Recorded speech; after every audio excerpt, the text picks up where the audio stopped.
नेपालमा पूर्वाधार र आर्थिक विकासका ठूला आयोजनामा विदेशी सहायतालाई राष्ट्रियताको मापक बनाउने प्रवृत्ति झाँगिँदै राष्ट्रवादी देखिने होडमा मुलुकको हितभन्दा दल विशेषको एजेन्डालाई बढावा दिँदा समस्या भएको विज्ञहरूको भनाइ। राष्ट्रिय मान्यता नपाएका दलहरूलाई निर्वाचनमा छुट्टै चिन्ह नदिने व्यवस्था विभेदकारी भन्दै साना दलहरूको असन्तुष्टि माग सम्बोधनका लागि कानूनी प्रावधान सच्याउने निर्वाचन आयोगको तयारी। पुँजीगत लाभ कर छलीको आरोपमा राजस्व अनुसन्धान विभागद्वारा बहुराष्ट्रिय कम्पनी कोकाकोला विरुद्ध मुद्दा दायर। बिगो र जरिवाना गरी 7 अर्ब 43 करोड भन्दा बढी रकम असुल उपर गर्न माग। विभिन्न मुलुकमा शरण लिन पुगेका युक्रेनी शरणार्थीको संख्या 25 लाख नाग्यो। 3 नयाँ शहरमा रुसी सेनाको आक्रमण तीव्र र विभागीय टोली त्रिभुवन आर्मी फुटबल क्लब 5औं झापा गोल्ड कप फुटबल प्रतियोगिताको फाइनलमा प्रवेश। नमस्कार, कान्तिपुर डायरीका साथमा पूजनी र इन्द्रलक्ष्मी। समाचार अब विस्तारमा। सुरुमा कान्तिपुर सविस्तार। कान्तिपुर सविस्तार। नेपालमा पूर्वाधार र आर्थिक विकासका ठूला आयोजनामा दात्री निकाय र मित्र राष्ट्रको आर्थिक सहायतामाथि बहस र विवाद हुने गरेका छन्। 2047 सालको राजनीतिक परिवर्तनपछि विभिन्न कालखण्डमा महाकाली सन्धि, अरूण तेस्रो जलविद्युत आयोजना, द्विपक्षीय लगानी प्रवर्धन र सुरक्षण सम्बन्धी विपा सम्झौता तथा पछिल्लो पटक एमसीसी परियोजना सम्झौतालाई लिएर खास गरी कम्युनिष्ट पार्टीहरूले राष्ट्रियतासँग जोड्ने गरेका छन्। विकास परियोजनाको विषयलाई राष्ट्रियताको मापक बनाउन खोज्ने ती दलले तयार पारेको भाष्यले मुलुकको हितभन्दा दल विशेषको चुनावी नारा र एजेन्डालाई मात्र बढावा दिएको देखिन्छ। 2046 सालको जनआन्दोलनबाट बहुदलीय व्यवस्था बहाली भएपछि मुलुकका ठूला विकास परियोजनालाई लिएर प्रमुख राजनीतिक शक्ति खास गरी वामपन्थी दलबाट भएको विरोध र कतिपय अवस्थामा पार्टी नै विभाजन भएको इतिहास सबै सामु छ। पछिल्लो पटक अमेरिकी सहायताको एमसीसी परियोजना सम्बन्धी सम्झौता अनुमोदनमा देखिएको रस्साकसी र वामपन्थी दलका नेताको विरोधले फेरि एकपटक विकास परियोजनाको सन्दर्भमा उनीहरूको भूमिकालाई स्मरण गराएको छ। त्यही मध्येको एक हो अरूण तेस्रो जलविद्युत आयोजना। 2051 साल कार्तिकमा एमालेको विरोधपछि सो जलविद्युत आयोजनाबाट विश्व बैंकले हात झिकेको थियो। अरूण तेस्रोमा भएको सम्झौताको अपव्याख्या हुँदा आर्थिक विकासमा परेको क्षतिको मूल्याङ्कन गर्न नसकिने पूर्व अर्थ सचिव रामेश्वर खनालको तर्क छ। अरूणको सन्दर्भमा त जुन हिसाबले त्यो बेलामा वित्तीय मूल्याङ्कन गरिएको थियो अरूण आयोजनाको, त्यो वित्तीय मूल्याङ्कन नै नेपालको पक्षमा छैन। यसले नेपालले चाहिँ लामो समयसम्म बाहिरी ऋण लिन पनि उसको विश्व बैंकको स्वीकृति लिनुपर्छ, बजेट बनाउनलाई पनि विश्व बैंकको स्वीकृति लिनुपर्छ। त्यो हदसम्मको अपव्याख्या गरियो र नेपाल सरकारले आफ्नो स्वतन्त्रता कहिले पनि गुमाएन, किनभने अनुशासनमा राख्नुको निमित्त अलिकति कडा प्रावधान राख्नुपर्छ भन्ने हिसाबले ऋणको शर्तको रूपमा तोडेको थियो। त्यसकै अपव्याख्याको कारणले हामीले त्यत्रो लामो समयको लोड सेडिङ र आर्थिक क्षति बेहोर्यौं। 900 मेगावाट क्षमताको सो आयोजना अहिले भारतीय लगानीमा निर्माणको क्रममा छ। अरूण तेस्रोपछि राजनीतिक रूपमा विवादित भएको अर्को विषय हो भारतसँगको महाकाली सन्धि। 2052 साल माघ 29 गते नेपाल र भारतबीच भएको महाकाली सन्धि 2053 साल असोज 4 गते संसदबाट पारित भएपछि एमाले विभाजन नै भयो। शारदा बाँध, टनकपुर बाँध र पञ्चेश्वर बहुउद्देश्य परियोजनालाई एकीकृत रूपमा विकास गर्ने गरी भएको द्विपक्षीय सो सम्झौतालाई राष्ट्रघाती भएको भन्दै वामदेव गौतमको नेतृत्वमा 2054 फागुन 21 गते पार्टी विभाजन भएको थियो। तर त्यो सन्धि अहिलेसम्म कार्यान्वयन हुन सकेको छैन। यी दृष्टान्तले विकास आयोजनालाई कम्युनिष्ट पार्टीले राष्ट्रियतासँग जोड्न खोजेको प्रश्न हुन्छ। तर एमाले उपाध्यक्ष युवराज गेवाली अन्य मुलुकसँगको सन्धि सम्झौतामा राजनीतिक दलले प्रश्न उठाउनु स्वाभाविक भएको बताउँछन्। यस्ता सन्धि सम्झौतालाई हेर्ने एउटा दृष्टिकोणमा पनि भर पर्छ। अब महाकाली सन्धिमा पनि अब फाइदा त नेपाललाई हुने हो, तर चाहिँ सन्धिमा नेपाल ठगिएको त अहिलेसम्म पनि डिपिआर पनि तयार भएको छैन भनेपछि यो कति कच्चा थियो भन्ने कुरा यसैबाट पनि पुष्टि हुन्छ। अब टनकपुर बाँधको कुरा जोडिएको कुरा भइहाल्यो अहिले, अनि देखि लिएर अब अहिले पनि अब यो एनसीसीकै बारेमा पनि अब कतिपय क्वेसनहरू त उठ्यो, प्रश्नहरू त उठ्या थियो नि। त्यति बेला महाकाली सन्धिको पक्षमा उभिएका एमाले नेता केपी शर्मा ओली र माधव कुमार नेपालको कदमलाई लिएर अन्य वामपन्थी दलहरूले आलोचना गर्न छाडेका छैनन्। विकास आयोजनामा वामपन्थी दलहरूको विरोधको श्रृङ्खला त्यतिमै रोकिएको देखिँदैन। राष्ट्रिय गौरवको पश्चिम सेती जलविद्युत आयोजना र बुढी गण्डकी जस्ता जलविद्युत आयोजनामा अन्तर्राष्ट्रिय लगानीको विषयलाई उनीहरूबाट पटक पटक विरोध हुँदै आएको छ।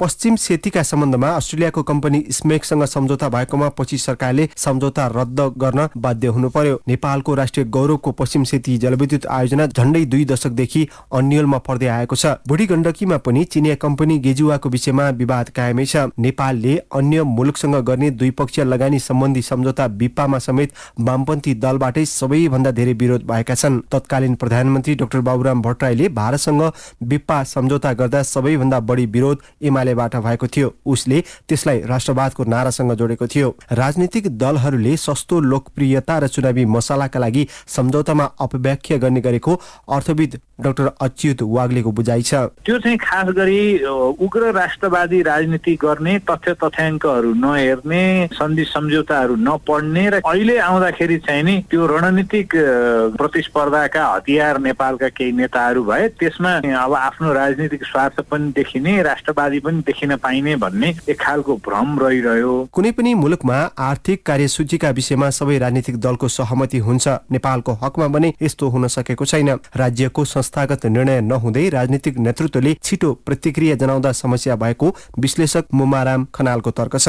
विकासका अथवा चाहिँ पूर्वाधारका मुद्दाहरू, वैदेशिक सहयोगका मुद्दाहरू यी हेर्ने चाहिँ हाम्रो चाहिँ थुप्रै निकायहरू हुन्छन् र त्यो निकायले पर्याप्त मात्रामा चाहिँ अभ्यास गरिसकेपछि बल्ल राजनीतिक तहमा त्यो कुराहरू आउँछन् र अनि राजनीतिले बल्ल त्यहाँनिर चाहिँ निक्रियोल गर्नुपर्ने हो। तर के भन्न सकिन्छ भन्दाखेरि राजनीतिले चाहिँ धेरै चाँडो अरूले काम नभ्याउँदै राजनीतिले प्रतिक्रिया गरिहाल्ने चाहिँ सबैतिर चाहिँ हामी जान्ने छौँ भन्ने चाहिँ राजनीतिक वृत्तमा रहेको त्यो अज्ञानताको कारणले यो चाहिँ यस्तो कुराहरू पैदा हुन्छ। मित्र राष्ट्र र दात्री निकायको अनुदान सहयोगमा बन्न लागेका परियोजना मध्ये सबैभन्दा बढी विवाद र बहसमा फसेको एमसीसी सम्झौतालाई लिएर सत्तारूढ माओवादी केन्द्र र एकीकृत समाजवादी भित्रको विवाद तथा अन्य वामपन्थी घटकले सडकमा गरेको विरोधलाई कतिपयले राष्ट्रियताको विषयमा ती दलहरूले उठाउने पुरानै भाष्य भएको तर्क गरेका छन्। कंग्रेस नेता मिनेन्द्र रिजालले एमसीसी अनुमोदनको रस्साकसी चलिरहँदा भनेका थिए, कम्युनिस्टहरू बिपी छोड देश छोड भन्ने नारा लगाउँथे। यो संस्कृतिबाट आजसम्म मुक्त हुनु, दुनियाँ यहाँ यसरी परिवर्तित भइसक्यो तर अहिले पनि उहाँहरू त्यो संस्कृति बोकेर बस्नु भएको छ। त्यो संस्कृतिका कारण अहिले पनि उहाँलाई आम नागरिकका बीचमा गएर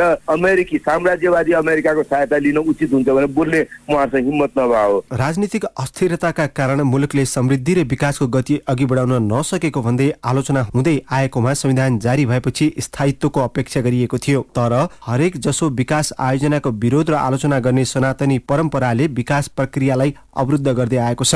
कम्युनिस्ट पार्टी वा अन्य समूहले निर्माण गर्न खोजेको राष्ट्रियताको भाष्यले मुलुकको हित भन्दा चुनावी एजेन्डा र मसला मात्रै बनाउने प्रयत्न भएको टिप्पणी बढ्दै गएको छ।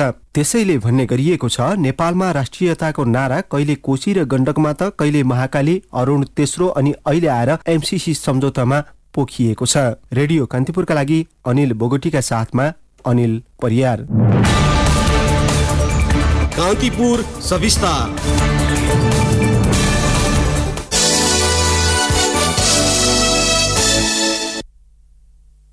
निर्वाचन प्रयोजनका लागि दर्ता भएका 73 दलहरूले दल दर्ता गर्दा पाएको चुनाव चिन्ह पाउनुपर्ने अडान राखेका छन्। राष्ट्रिय मान्यता प्राप्त नगरेका राजनैतिक दलहरूलाई स्थानीय तहको निर्वाचनमा आफ्नो चुनाव चिन्ह नदिने कानूनी व्यवस्था विभेदकारी भएको भन्दै उनीहरूले आपत्ति जनाएका हुन्। साना दलको विरोधपछि चुनाव चिन्हको सन्दर्भमा आयोगले कानूनी परिमार्जनको गृह कार्य अघि बढाएको छ। साना दलहरूको गुनासोपछि निर्वाचन आयोगले निर्वाचन प्रयोजनका लागि दल सम्बन्धी केही प्रावधान परिवर्तन गर्ने भएको छ। राष्ट्रिय मान्यता प्राप्त दलहरूले मात्र निर्वाचन चिन्ह पाउने कानूनी अडचन पुकाउन आयोगले तयारी अघि बढाएको हो। स्थानीय तह निर्वाचनको तयारीमा भएको प्रगति र आगामी योजनाबारे राजनैतिक दलहरूसँगको छलफलपछि पत्रकारसँग कुरा गर्दै प्रवक्ता शालिग्राम शर्मा पौडेलले निर्वाचन चिन्हका बारेमा कानूनी अडचन पुकाउने विषयमा आयोग परामर्शमा रहेको जानकारी दिनुभयो। राष्ट्रिय मान्यता प्राप्त दलहरूले मात्रै दल दर्ता गर्दाखेरि कायम भएको निर्वाचन चिन्ह पाउने भन्ने छ। अन्यको हकमा स्वतन्त्र समूहमा भएका निर्वाचन चिन्ह दिन सकिने भन्ने व्यवस्था भएको हुनाले कानुनी रूपमा केही अडचन छन्। तर आयोगले यसलाई कसरी फुकाउने र कुन हदसम्म फुकाउन सक्ने भन्ने कुरामा अत्यन्तै पोजिटिभ छ र प्रमुख निर्वाचन आयुक्तले यस सम्बन्धमा मैले विभिन्न कानुनी सरसल्लाहहरू गरिराखेको छु। त्यस्तै यसअघि 2074 सालमा निर्वाचनका लागि उम्मेदवारले खर्च गर्न पाउने पनि निर्धारण गरिएको खर्च अनुसार नै व्यवस्था गर्ने आयोगले जनाएको छ। त्यस्तै आयोगले आचार संहिताको विषयलाई प्राथमिकतामा राखेको छ। निर्वाचन आचार संहितालाई कडाइका साथ पालना गर्ने विषयमा अनुगमनका लागि साइबर ब्युरो खडा गर्ने आयोगको तयारी रहेको प्रवक्ता पौडेलले बताउनुभयो। साइबर सुरक्षाको आयोगकै तर्फबाट यो चुनौतीको रूपमा रहेको छ भने सामाजिक सञ्जाल, अनलाइन मिडिया लगायत आम सञ्चार माध्यमबाट हुन सक्ने द्वेषपूर्ण अभिव्यक्ति, फेक न्युज लगायतका विषयमा पनि कन्सर्न आयोगले नै जाहेर गरेको हो। सबै राजनीतिक दलहरू पनि अत्यन्तै संवेदनशील भएको र यसलाई एक खालको साइबर ब्युरो नै निर्वाचन आयोगमा खडा गरेर यसलाई नियन्त्रण गर्नुपर्छ भन्ने उहाँहरूको राय। दल दर्ता गर्दा दिएको चुनाव चिन्ह प्रयोग गर्न नपाउने व्यवस्थाप्रति राष्ट्रिय प्रजातन्त्र पार्टी नेपाल राप्रपाका महामन्त्री भुवन पाठकले रोष प्रकट गर्नुभयो। कुनै पनि राजनैतिक दलको महत्वपूर्ण कुरा नै चुनाव चिन्ह रहेको उहाँको भनाइ थियो।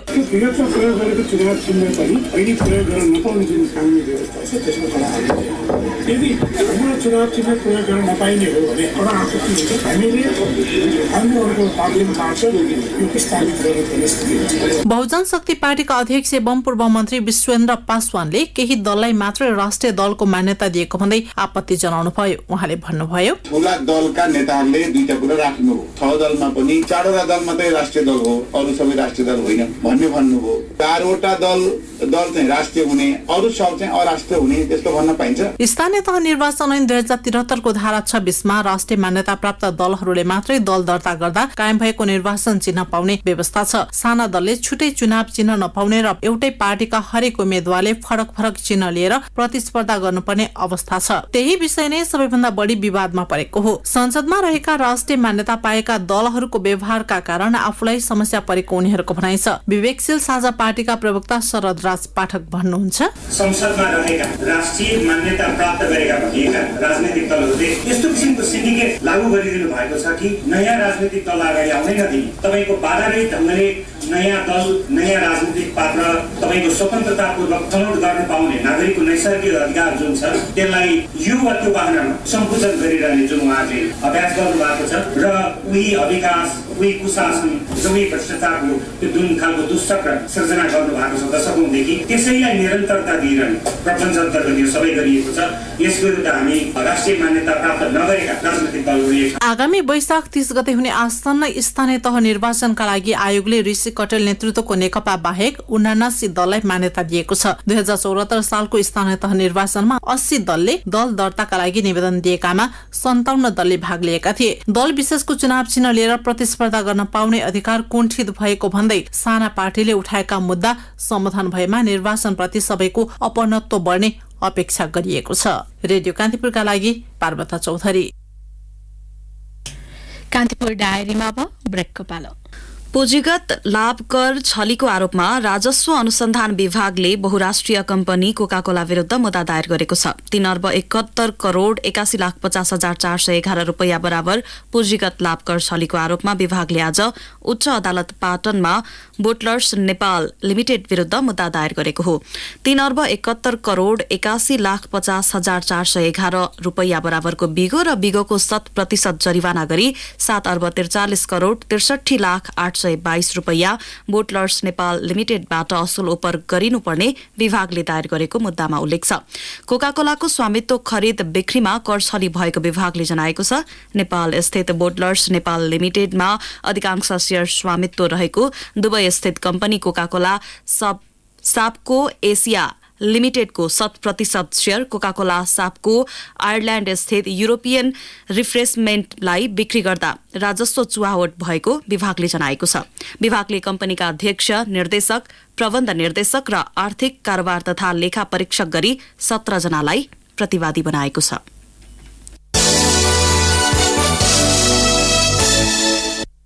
प्रधानमन्त्री शेरबहादुर देउवाले एमसीसीको टेन्डरमा प्रतिस्पर्धा गर्न निर्माण व्यवसायलाई आग्रह गर्नुभएको छ। काठमाडौँमा नेपाल निर्माण व्यवसायी महासंघको 23औं साधारण सभालाई सम्बोधन गर्दै प्रधानमन्त्री देउवाले एमसीसी परियोजनाको अन्तर्राष्ट्रिय स्तरमा टेन्डर हुने भएकाले नेपाली व्यवसायीले समेत भाग लिन सक्ने बताउनु भएको हो।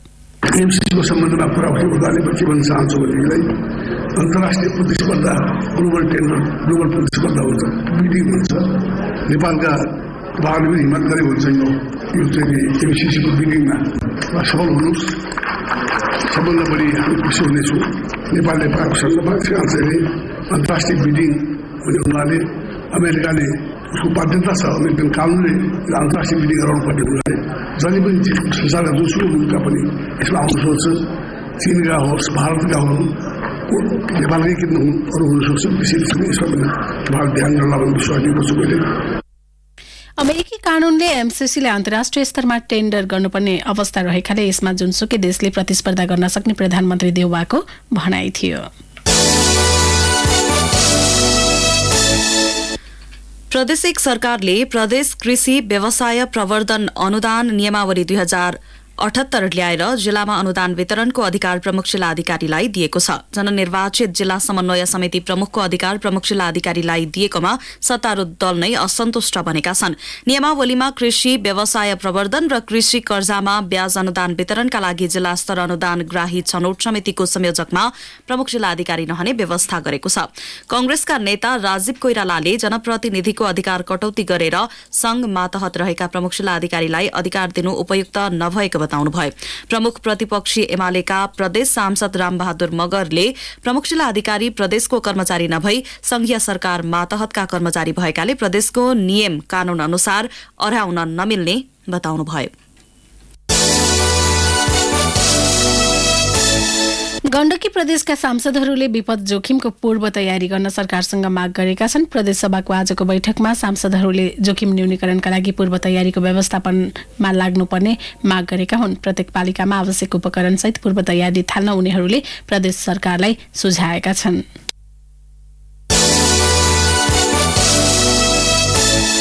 स्रोत नखुलेको 18,73,000 रुपैयाँ सहित सशस्त्र प्रहरीले रौतहटको बोधिमाई नगरपालिका 9 सुरमुजवाबाट भारतीय एक नागरिकलाई पक्राउ गरेको छ। पक्राउ पर्नेमा भारतको पूर्वी चम्पारण जिल्ला मोतिहारी थाना महुवा गाउँका 45 वर्षीय दीपनारायण प्रसाद छन्। उनी हुण्डी कारोबारी भएको आशंका प्रहरीको छ। यद्यपि उनी विरुद्ध नेपाल प्रहरीले थप अनुसन्धान गरिरहेको छ। यसैबीच स्रोत नखुलेको करिब 3 लाख भारतीय रुपैयाँ सहित प्रहरीले त्रिभुवन अन्तर्राष्ट्रिय विमानस्थलबाट 2 जना थाइल्याण्डका नागरिकलाई पक्राउ गरेको छ। भारतको नयाँ दिल्ली जान लागेका 32 वर्षीय वानविसा जानतासना र 41 वर्षीय वारापूर्ण खुनसोमबातलाई विमानस्थल प्रहरीले पक्राउ गरेको हो। पछिल्लो पटक नेपालमा 77 जनामा कोरोना भाइरस संक्रमण पुष्टि भएको छ। 5,607 पीसीआर परीक्षणमा 62 र 2,374 एन्टिजेन परीक्षणमा 15 जनामा संक्रमण पुष्टि भएको स्वास्थ्य तथा जनसंख्या मन्त्रालयले जनाएको छ। 189 जना संक्रमण मुक्त भएका छन्। सोही अवधिमा 1 जनाको मृत्यु भएको छ। कान्तिपुर डायरीमा अब पाँचथर डायरीको पालो। पाँचथर डायरीमा लक्ष्मी गौतमको नमस्कार। पहिरो पीडितको स्थानान्तरणका लागि पाँचथरको फालेलुङ गाउँपालिका 3 माङलेबुङमा निर्माण गरिएको एकीकृत नमुना बस्ती निर्माण भएको 4 वर्षसम्म प्रयोगमा आएको छैन। प्रदेश र स्थानीय सरकारको झण्डै 1 करोड रुपैयाँ लागतमा एकीकृत नमुना बस्ती निर्माण गरिएको थियो। बस्तीमा चर्पी र खानेपानी जस्ता आधारभूत वस्तु नहुँदा प्रयोगमा आउन नसकेको हो। 74 साल असार महिनामा गएको पहिरोका कारण विस्थापित भएका नागरिकलाई राख्नका लागि 75 सालमा बस्ती निर्माण गरिएको थियो। कार्य सम्पादन मूल्याङ्कन आधारमा पाँचथरको याङवरक गाउँपालिका जिल्लामै पहिलो भएको छ। प्राकृतिक स्रोत तथा वित्त आयोगले सार्वजनिक गरेको कार्य सम्पादन मूल्याङ्कन प्रतिवेदनमा पाँचथरका 8 स्थानीय तहमध्ये याङवरक गाउँपालिका पहिलो भएको हो। प्रतिवेदनमा याङवरक गाउँपालिकाले सबैभन्दा बढी 89 अङ्क पाएको छ।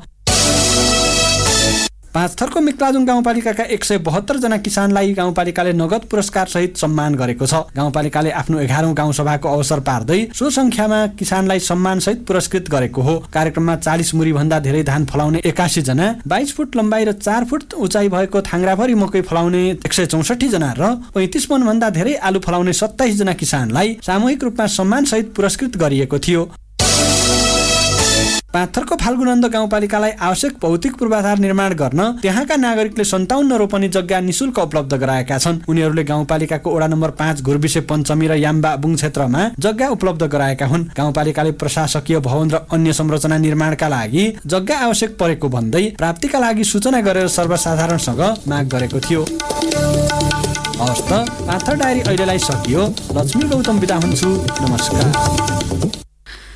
कान्तिपुर डायरीमा पुनः ब्रेकको पालो।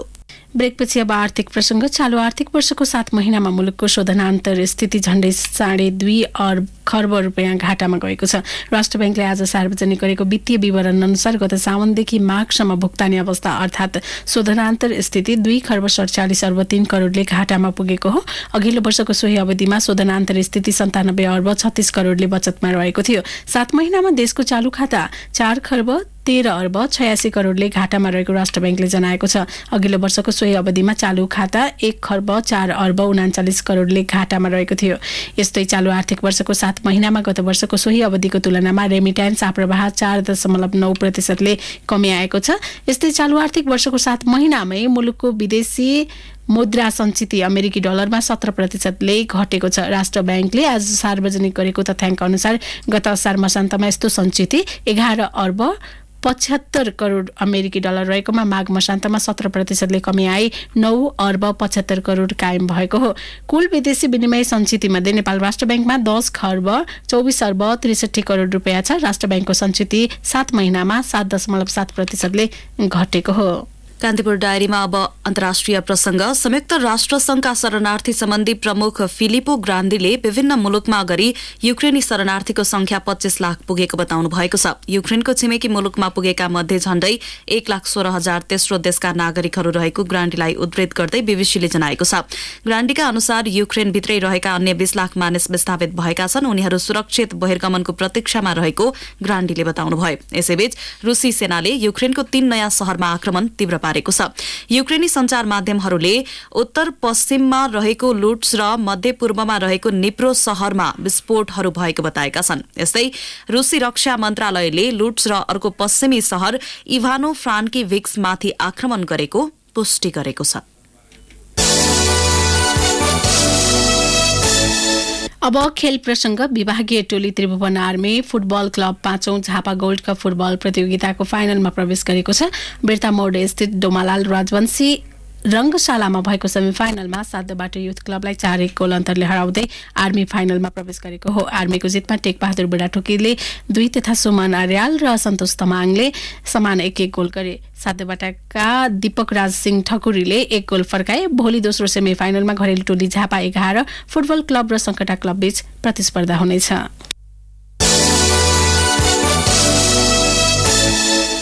भगवती क्लब शहीद स्मारक बी डिभिजन लीग फुटबलमा यो सिजन भगवती क्लबले शहीद स्मारक बी डिभिजन लीग फुटबलमा यो सिजनको तेस्रो जित हात पार्दै शीर्ष स्थानमा उक्लेको छ। ललितपुरको साधबाटो स्थित इन्फा मैदानमा भएको खेलमा सामाजिक युथ क्लबलाई 3-2 गोलले हराउँदै भगवतीले तेस्रो जित निकालेको हो। जितसँगै भगवतीले 4 खेलबाट 10 अङ्क जोडेको छ। पुछारमा रहेको सामाजिक युथ क्लबको 4 खेलबाट 1 अङ्क छ। यसअघिको खेलमा सरस्वती युथ क्लबले खुमलटार युथ क्लबलाई 2-1 गोलले हराउँदै लीगमा दोस्रो जित निकालेको छ भने पहिलो खेलमा बोइज युनियन क्लबलाई 3-2 गोल अन्तरले पराजित गर्दै नयाँ बस्तीले यो सिजनको दोस्रो जित हात पारेको छ।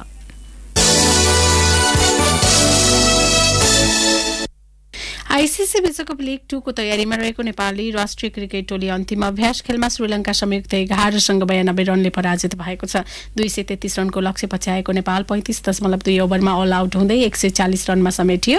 नेपालका लागि ज्ञानेन्द्र मल्लले सर्वाधिक 46 रन जोडे। यसअघि टस जितेर ब्याटिङ गरेको श्रीलङ्का संयुक्त 11ले 48.2 ओभरमा 232 रन बनाएको थियो। संयुक्त 11 का लागि अनुक फर्नान्डोले सर्वाधिक 56 रन बनाएका थिए। यसअघि नेपालले पहिलो अभ्यास खेलमा श्रीलङ्का नेभी स्पोर्ट्स क्लबलाई 111 रन र दोस्रो खेलमा नेभीलाई नै 82 रनले पराजित गरेको थियो। हिजो भएको तेस्रो अभ्यास खेलमा श्रीलङ्का पुलिसलाई 144 रनले हराएको थियो। नेपाल आईसीसी विश्वकप लीग 2 अन्तर्गत युए र पपुवा न्युगिनीसँगको त्रिकोणात्मक ओडीआई सिरिजका लागि आगामी सोमबार युए जानेछ।